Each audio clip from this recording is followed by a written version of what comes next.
always ask me, how could you actually afford to take a year off after you retired from the military? And you know what? The truth is, this wasn't something that happened overnight, right? This is based off the decisions that I had made over 21 years of service. Or really, I should say, once I got my stuff together around my money. But the one thing that really changed it, or put this all into motion, I should say, is when I got deployment orders to go to Iraq.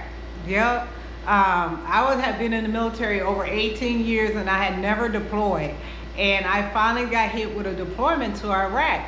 So once, I settled in and accepted it and didn't freak out, I said, okay, I'm going to make the most of this situation. If I'm going to go over there, I'm about to get paid. And that's exactly, what happened. I went over there and, when you're deployed in a wartime environment, the money that you normally earn is tax-free. Then I got additional money, for being a combat zone. I got money for family separation allowance, being away from my daughter.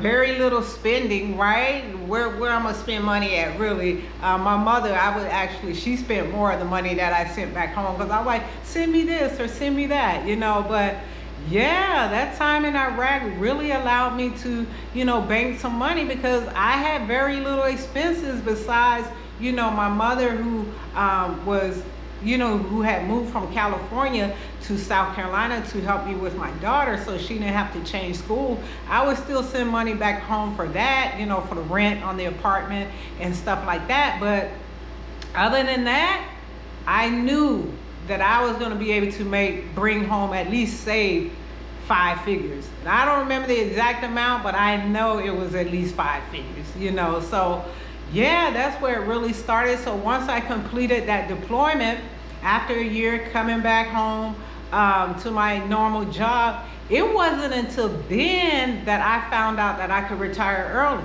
right? So while I was deployed, I figured I only had like 2 years or so left, right? But it wasn't until I got back where I learned about this thing that came out, if you had already served so many years, that you can retire early. And I was able to actually take advantage of that.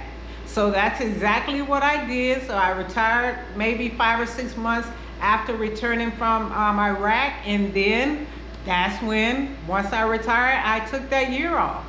And the thing that made, the difference with being able to take that year off, when I, between the time frame of me still serving and, taking that year off, once again, I already had planned for it. I looked at, okay, this is how much my retirement is going to be. I knew that, I wasn't going to have some of the other benefits of active duty, like, housing, money for housing, or money for food, all of that type of stuff. I knew that I was going to lose that.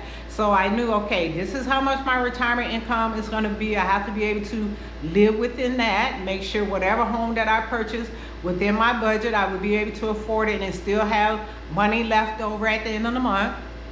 I had my retirement income. I'm sorry, not my retirement income. I had income from my very first rental property, and I'll talk about that in another video, how that came to be. But I had, rental property income.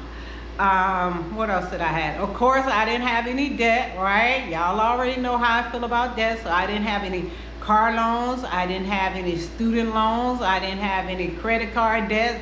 None of that. So I was debt free. So going into retirement, I knew, okay, I could do this. Plus I had this money over here that I had saved from the deployment, just sitting there banked, right? And it was tax free. So I knew that if a situation jumped off, while I decided not to work, that I had a cushion that I can, fall back on. So the biggest thing that I realized with all of that is just, when you want freedom, it takes time, right? It's not gonna be, quick, overnight, type of thing. It's something that you have to have in your mind, planning for it and preparing for it. Now, did I know, when I deployed that was gonna be the case? No, I didn't. But I'm so thankful that I took that situation that didn't start off, I wasn't happy about it, but I'm like, okay, if I can't get out of it, I'm gonna make the most of it, and that's what I did. And by having all of those things in place already is what allowed me to take time off, take a year off. So it wasn't a matter of, oh, and you was lucky, or, you know, you got trust fund, your parents rich. It wasn't none of that. It was about me preparing. And on top of that, in case I didn't mention, it was just me, right? Single income. I didn't have a spouse to depend on. It was just my single income, my single retirement. And the thing is, my disability from the VA, Department of Veteran Affairs, that hadn't even kicked in yet, right? That didn't kick in till after I had been retired for over a year before that kicked in. So that wasn't even part of the equation. So as I mentioned, all of those things that I had planned for beforehand is what led up to me being able to, you know, financially be able to take that year off and not jump back into something, right? That's the biggest thing. If I wanted to, I could, but I didn't have to. So that is the biggest thing. So if anything, just keep in mind, whatever, you know, you just never know what opportunity can lead to something else bigger, right? Like, who would have thought like an opportunity, you know, being deployed in a war zone could lead to me later on being able to take a year off of work? Who would have thought it? I wouldn't have. So yeah, just keep that in mind as you know, whether you're calculating your financial freedom number, you know, setting up your budget, you know, thinking, okay, how can I leave my job? And when, not just when you leave your job, how can you take some time off and not have to go find another job right away, so you ain't got to replace the income you just left, right? What opportunities can you start preparing yourself for now so that you can take advantage of, you know, whatever comes up in your life?